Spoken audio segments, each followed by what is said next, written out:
Subscribe करें हमारे YouTube channel साधना gold को और पाएं वीडियोस सबसे पहले।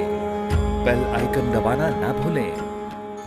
आज रिश्ते ना बहुत कच्ची डोर पर हो गए हैं, पक्के रिश्ते नहीं। हमारे जमाने में, उस जमाने में, पुराने जमाने में कहते हैं घर तो कच्चे हुआ करते थे पर रिश्ते बहुत पक्के हुआ करते थे। अब घर सबके पक्के हैं पर रिश्ते सबके कच्चे हैं।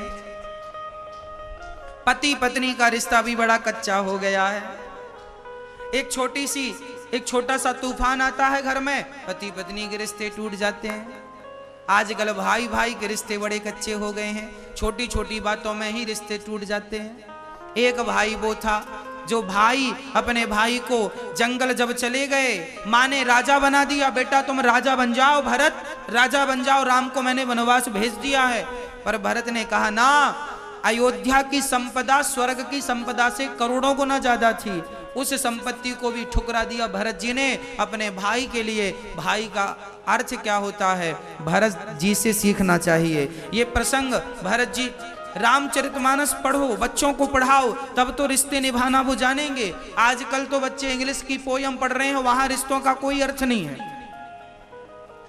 इंग्लिश में तो सबको आंटी, बुआ है तो आंटी, मौसी है तो आंटी, पड़ोसन है तो आंटी, सब आंटी।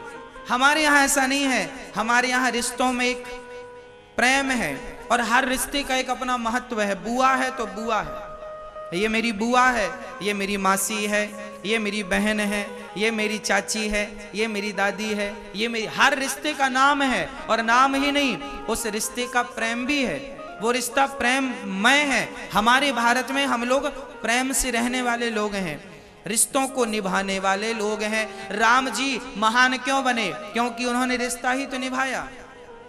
राम जी पिता की बात ना मानते, वनवास ना जाते, तो क्या राम को लोग जानते? हाँ, रिश्ते निभाइए, रिश्ते निभाना आना चाहिए।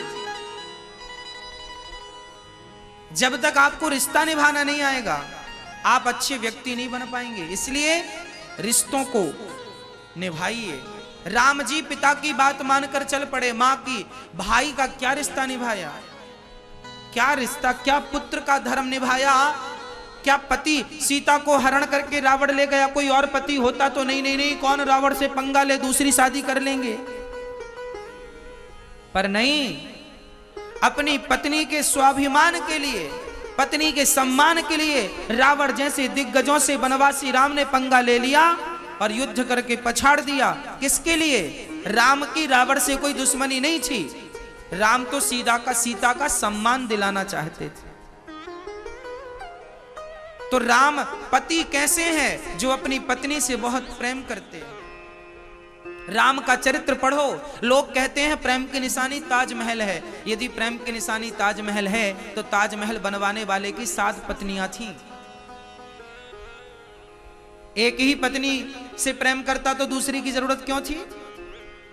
हाँ जी, प्रेम की निशानी ताजमहल नहीं, प्रेम की निशानी राम सेतु है, जो राम जी ने बिना खंबे का वो समुद्र में पुल बना दिया अपनी सीता के लिए, अपनी पत्नी की याद में, पत्नी के लिए।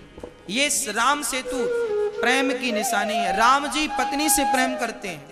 राम जी अपनी मां और अपने पिता के वचन का पालन करते हैं। राम अपने भाई का ख्याल रखते हैं। कि भरत जी आए तो राम जी ने कहा, भैया भरत तुम बुरा मत मानना, मैंने पिता की बात मान ली ना, वनवास आ गया तो सुनो, पिता को तब शांति मिलेगी जब तुम उनकी दूसरी बात मान लोगे, अर्थात तुम राजा बन जाओ, राम की इच्छा है। पर भरत जी ने कहा ना, मुझे राजा नहीं बनना, राजा आप हैं। जब तक भरत जी ने कहा एक काम करो, मैं जीवन भर वनवास में रहूंगा, आप जाओ। ना ना ना, मैं अपने भाई को वनवास में नहीं छोड़ सकता अपने स्वार्थ के लिए। हाँ, आज का भाई तब के भाई से कितना भिन्न हो गया। अरे रिश्ते क्या है, रामचरितमानस तो पढ़ो। पति से पत्नी का क्या प्रेम है, भाई से भाई का क्या प्रेम है, माता पिता से बच्चों का क्या संबंध है, बच्चों का माँ बाप से क्या रिश्ता है, ये कौन सिखाएगा? राम जी ने सब कुछ बताया। अब कोई सुनने को तैयार नहीं तो कोई क्या करेगा? समझने को तैयार नहीं तो किसकी गलती है? हाँ, रिश्तों की अहमियत समझिएगा।